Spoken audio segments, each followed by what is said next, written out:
Welcome back friend, आपके YouTube channel इंडलस study centre पे आप सभी दोस्तों का स्वागत करता हूं। और आज मैं बात करने वाला हूं बहुत ही महत्वपूर्ण टॉपिक से। और वो टॉपिक क्या है? जो 68,500 पुनर्मूल्यांकन में नए शिक्षक पास हुए हैं, लगभग 4706 शिक्षक जो पास हुए हैं, जिनके लिए जनपद आवंटन की आज लिस्ट आ चुकी है। अभी कुछ देर पहले मैंने वीडियो दिया हुआ है, उसमें आप लोग सभी लोग अपने आवंटित जनपद को चेक कर सकते हैं और उसका लिंक मैं दे दिया हूँ। वहाँ से आप जाके पूरा PDF डाउनलोड कर सकते हैं। और आपकी काउंसलिंग जो है कल परसों यानी 2 दिन में होनी है, 8 और 9 तारीख में। तो आप काउंसलिंग में जाने से पहले आप अपने साथ क्या क्या डॉक्यूमेंट ले करके जाएं, जिससे आपको काउंसलिंग में किसी प्रकार की कोई भी समस्या का सामना ना करना पड़े। तो देखिए, वैसे तो आप सभी लोगों को पता होगा, आप सभी लोगों ने अपने अपने डॉक्यूमेंट रेडी कर लिए होंगे, लेकिन फिर भी एक बार रीचेक कर लीजिए। हो सकता कोई डॉक्यूमेंट आपसे छूट रहा हो, तो वो डॉक्यूमेंट जरूर रख लीजिए, क्योंकि वहाँ पर जाने पर अगर आपके पास कोई डॉक्यूमेंट नहीं रहेगा तो आपको काउंसलिंग से बाहर कर दिया जाएगा। तो चलिए वीडियो में स्टार्ट करता हूँ। और आई होप आप सभी लोगों को ये वीडियो काफ़ी पसंद आया होगा, क्योंकि ये जो डॉक्यूमेंट मैं आपको बता रहा हूँ ये आपको नेसेसरी ले ही जाने हैं। अगर इन्हें नहीं ले जाते हैं तो आप श्योर सर्टेन काउंसलिंग से बाहर हो जाएंगे, और ऐसा कभी मत करिएगा। तो चलिए मैं आपको बताता हूँ कि उनको क्या क्या डॉक्यूमेंट हैं जो आपको साथ में ले जाने हैं। और साथ ही साथ में आपको जो एक शपथ पत्र है, उसका प्रारूप का जो प्रोफार्मा शपथ पत्र का बनवाना है वो कैसा होगा, मैं इस वीडियो में बताऊँगा। और उसका एक पिक भी दिखाने की कोशिश करूँगा, जिससे आप सभी लोग समझ जाएँ। तो देखिए, 68,500 पुनर्मूल्यांकन में पास नए शिक्षक काउंसलिंग में क्या क्या साथ में लेकर जाएं डॉक्यूमेंट में। तो बहुत सारी चीज़ें आप सभी लोगों ने बताई होंगी, लेकिन ये आप नेसेसरी इसको जरूर रख के ले जाइएगा। बाकी कुछ ले जाइए मत ले जाइए, ठीक है ना। अगर क्योंकि ये लेके जाते हैं तो आपको किसी प्रकार की कोई असुविधा का सामना नहीं करना पड़ेगा। फर्स्ट चीज़ जो है 68,500 शिक्षक भर्ती रजिस्ट्रेशन फॉर्म, यानी आपने जो 68,500 शिक्षक भर्ती रजिस्ट्रेशन फॉर्म भरा हुआ है वो आप ले लीजिएगा। और साथ ही साथ उसमें जिला आवंटन की एक प्रति लीजिएगा। आपका जिस नंबर पे अभी जो कुछ देर पहले सूची जारी हुई है, उसमें जिस नंबर पे आपका होगा उस पेज का स्क्रीनशॉट लेकर के आप उसे निकलवा लीजिएगा, ठीक है ना।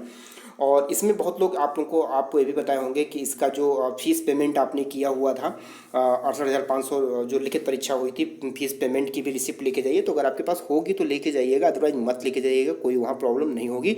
फिलहाल आप 68,500 जो आपने 75 जनपदों का फॉर्म भरा हुआ है, आप वो पूरी एक लिस्ट निकलवा लीजिएगा उसकी। लगभग 2 से 3 पेज में होंगे। और आपका जो एक रिजल्ट आया हुआ है लिखित परीक्षा का, वो तो भी मैं बाद में डिस्कस कर लूँगा। फिलहाल 68,500 का जो आपने जिला मंडन का पूरा फॉर्म भरा हुआ है और 68,500 लिखित परीक्षा का जो आपने फॉर्म भरा हुआ था, ये दोनों आप निकलवा लीजिएगा और इसकी 2 प्रति कर लीजिएगा, ठीक है ना। और आपका जो आज जिला आवंटन हुआ है, किस क्रमांक पे हुआ है, उसकी 1 प्रति निकलवा लीजिएगा। मतलब पूरा नहीं निकलवाना है आपको, जिस क्रमांक पे होगा उसका 1 पेज का स्क्रीनशॉट लेकर के आप उसी का प्रिंट आउट निकलवा लीजिएगा। सेकंड चीज़, आपको हाई स्कूल अंक पत्र एवं प्रमाण पत्र मूल प्रति ले जानी है, ठीक है ना। मूल प्रति ले जानी है, यानी हाई स्कूल का मार्कशीट और सर्टिफिकेट। अगर आपका एक ही में है तो एक ही ले जाना है, अलग अलग है तो दोनों अलग अलग करके ले जाना है। तीसरा जो है इंटरमीडिएट का अंक पत्र एवं प्रमाण पत्र, सेम वही चीज़ है, यानी आपका 10+2 का भी ले जाना है साथ में ओरिजिनल। और सारे डॉक्यूमेंट ओरिजिनल ले जाने, साथ ही साथ फोटोकॉपी भी ले जानी है। तो किसकी कौन सी फोटोकॉपी ले जानी है वो भी मैं आपको बताऊंगा अभी। फिलहाल अभी मूल प्रमाण पत्र की मैं बात कर रहा हूँ। ग्रेजुएशन के आपके 3 वर्षों का अंक पत्र एवं प्रमाण पत्र होना चाहिए। यानी अगर आपके पास ग्रेजुएशन की डिग्री नहीं है तो आप प्रोविजनल उसका बनवा लिए होंगे या निकलवा लिए होंगे। अगर आपके पास है तो आप ले करके जाइएगा, और अगर नहीं है तो प्रोविजनल सर्टिफिकेट जरूर ले लीजिएगा। और फिफ्थ नंबर बात करें, BTC या BEड आपने जो भी किया है उसका अंक प्रमाण पत्र और अंक पत्र और प्रमाण पत्र, यानी उसका मार्कशीट और सर्टिफिकेट दोनों। अगर आपका सर्टिफिकेट नहीं बना हुआ यानी प्रमाण पत्र नहीं बना हुआ, किसी कारणवश किसी डिग्री किसी भी यूनिवर्सिटी से आप हों जो कि अभी आपका नहीं दे रहा हो, किसी कारणवश नहीं निकल पाया हो, तो आप प्रोविजनल सर्टिफिकेट जरूर निकलवा लीजिएगा। आप निकलवा क्या लीजिएगा, मतलब आप अपने पास ले करके जाइएगा। और 6 नंबर का हम बात करें तो टेट या सीटेट का अंक पत्र। अगर आपने टेट उसमें फॉर्म में दर्शाया है तो टेट का, टेट में सिर्फ एक ही होता है, चाहे उसे सर्टिफिकेट मान लीजिए, मार्कशीट मान लीजिए। लेकिन अगर हम सीटेट की बात करें तो वहाँ पर मार्कशीट और सर्टिफिकेट दोनों अलग अलग होते हैं। तो अगर सीटेट आपने भरा हुआ तो आप उसकी मूल प्रति लेकर जाइएगा, मार्कशीट और सर्टिफिकेट की। और 7 नंबर की हम बात करें तो 68,500 लिखित परीक्षा की ऑनलाइन कॉपी। देखिए, इसका तो कोई भी सर्टिफिकेट आया नहीं है, तो आपका जो इंटरनेट कॉपी है 68,500 लिखित परीक्षा की, अगर आप पुनर्मूल्यांकन में पुनर्मूल्यांकन की आप सभी लोगों की रहेगी, क्योंकि पहले वालों का तो हो चुका है। इसमें से पुनर्मूल्यांकन के बाद जो रिजल्ट आया हुआ है उसका ये आवेदन भराया गया हुआ था। तो 68,500 पुनर्मूल्यांकन रिजल्ट जो आया हुआ था उसकी आप 1 प्रति ले लीजिएगा। और उसके बाद 8 नंबर पे हम देखते हैं डोमिसाइल सर्टिफिकेट यानी निवास प्रमाण पत्र, आप ओरिजिनल अपना लेते जाइएगा। नेक्स्ट देखते हैं, आपका 9 नंबर पे है जात प्रमाण पत्र। आप जिस कैटेगरी के हों या जनरल के हों तो आपको नहीं लगाना है। अगर आप ओबीसी, एससी, एसटी या किसी विशेष आरक्षण के हैं तो आपको वो सर्टिफिकेट आपको ले जाना है।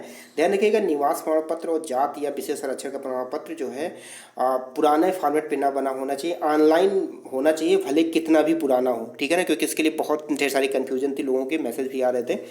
आपका कितना भी पुराना उससे मतलब नहीं है, बशर्ते आपका इंटरनेट पे शो होना चाहिए। यानी जो ऑनलाइन आवेदन वाले सर्टिफिकेट हैं, चाहे वो निवास प्रमाण पत्र हो गया, जात प्रमाण पत्र हो गया, तो ये सर्टिफिकेट वैलिड होंगे। जो कि पुराने एक ढांचे पर बनते थे जिसका ऑनलाइन नहीं होता था, सिर्फ ऐसे रिटर्न, हैंड रिटर्न होता था, तो वो नहीं वैलिड होगा। आपका जो निवास प्रमाण पत्र, जात प्रमाण पत्र, विशेष आरक्षण प्रमाण पत्र है, वो नेट पर शो होना चाहिए। कहने का मतलब ये है।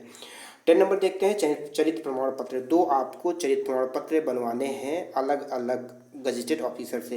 यानी आप कोई भी दो अलग अलग ऑफिसर से जो है अपना दो चरित्र प्रमाण पत्र बनवा लीजिए। ये फॉर्मेट चरित्र प्रमाण पत्र का जो है आसानी से स्टेशनरी शॉप वगैरह पे मिल जाएगा, आप उसको फिलअप कर लीजिए और किसी भी गजेटेड ऑफिसर से आप साइन और मुहर करवा लीजिए। ध्यान रखिएगा, इसमें फ्रॉड मत करिएगा, यानी कि आप अपने तरफ से कोई मुहर वगैरह मत लगाइए, क्योंकि ये आपके जॉब की बात है। जैसे देखा जाता है मैनुअली तरीके पे कि जब हम लोग फॉर्म वगैरह भरते हैं तो गजेटेड ऑफिसर के पास नहीं जाते हैं, खुद ही मुहर बनवाए रहते हैं और मुहर मार लेते हैं। लेकिन यहाँ पे लापरवाही मत करिएगा। कोई भी गजेटेड ऑफिसर के पास जाइएगा, अपनी पूरी बात बताइएगा तो वो मना नहीं करेगा आपको, ठीक है ना। या आपके रेफरेंस में कोई होगा तो तुरंत बना देगा। यहाँ पर फर्जी काम मत करिएगा, ओरिजिनल बनवाइएगा, ठीक है ना। और नेक्स्ट हम बात करते हैं शपथ पत्र यानी नोटरी की, जो कि 100 रुपीज़ के उस पर स्टैम्प पेपर पे बनेगा। और इसका फॉर्मेट क्या होगा मैं आपको अब सभी लोगों को बता दूंगा, अभी दिखा भी दूंगा कि किस प्रकार का फॉर्मेट ये रहेगा। 12 नंबर फ़ोटो, तो मिनिमम जो है आप 4 फोटो तो अपने पास रखिए। मैक्सिमम आपके पास कम से कम 8 से 10 फोटो होने चाहिए, लेकिन मिनिमम 4 फोटोग्राफ्स हैं, तभी आपका काम हो जाएगा। और आगे भी फ़ोटो की ज़रूरत पड़ेगी जब आपका सर्विस बुक वगैरह बनेगा। फिलहाल अभी काउंसलिंग की बात हो रही है, तो मिनिमम 4 फोटो तो रहने चाहिए, मैक्सिमम 8-10 हो जाए तो बहुत अच्छी बात है। 13 नंबर पर देखते हैं 2 लिफाफा, जिसपे 25-25 रुपये का डाक टिकट लगा हो और उस पर पता भी आपका लिखा हो, ठीक है ना। ये भी 2 लिफाफा ले लीजिएगा, 25 रुपये का डाक टिकट लगा हो, उस पर आपका 100 पता लिखा हो। 14 नंबर देखते हैं 4 सेट सभी प्रमाण पत्र की फोटोकॉपी। देखिए जितने भी ये ऊपर मैंने बताए हुए हैं, ये सभी के मूल अंक पत्र तो आपको ले ही जाने हैं, साथ ही साथ मिनिमम 2 सेट आपको फोटोकॉपी ले जानी है, क्योंकि 2 सेट आपका फॉर्मेट में ये पूरा जमा होगा। एक ओरिजिनल जमा होगा और एक आपकी फ़ोटोकॉपी वाली, पूरा जितना आप जमा कर रहे हैं उसकी पूरी एक फ़ोटोकॉपी वाली एक फ़ाइल बनेगी, एक आपकी ओरिजिनल फाइल बनेगी, ठीक है ना। तो 2 सेट तो लगने हैं। तो यहाँ पर हमने 4 सेट इसलिए लिख दिया है क्योंकि आगे बहुत ढेर सारे आपको काम लगने वाले हैं इस फोटो के लिए या फोटोकॉपी के लिए, क्योंकि आपका सर्विस बुक बनेगा, बीआरसी पे जमा होगा, ठीक है ना, फिर बीएससी ऑफिस में जमा होगा, वेतन जब लगेगा तो वहाँ पर भी तो बहुत सारे ऐसे डॉक्यूमेंट लगेंगे। तो आप 4 सेट करा के रख लेंगे तो आप रिलीफ हो जाएंगे, क्योंकि ओरिजिनल डॉक्यूमेंट आपका काउंसलिंग टाइम में जमा हो जाएगा, ठीक है ना, उसे दिया नहीं जाएगा आपको। तो आपके पास फोटोकॉपी रहेगी, तो इन फ्यूचर कभी भी जैसे ही आवश्यकता पड़ती है आप जो है उसको लगा सकते हैं। तो फिलहाल कल के लिए अगर आपके पास 2 सेट ही फोटोकॉपी है तो चल जाएगा, लेकिन आप 4 सेट करवा लीजिए, क्योंकि करवाने चाहिए तो एक साथ करवा लीजिए। और सबसे महत्वपूर्ण बात इसमें, जो आपको एक बैग चाहिए। बैग कैसा होना चाहिए, जो डॉक्यूमेंट आप रखते हैं फाइलिंग वाला, आपका एक अच्छा सा बैग ले लीजिएगा। उसमें आपके ट्रांसपेरेंट जो पन्नी लगी होती है, ठीक है ना, उसमें आप सारे ओरिजिनल डॉक्यूमेंट को रख दीजिएगा, क्योंकि यही आपका बैग सही डॉक्यूमेंट जो है बीएससी ऑफिस में जमा हो जाएगा।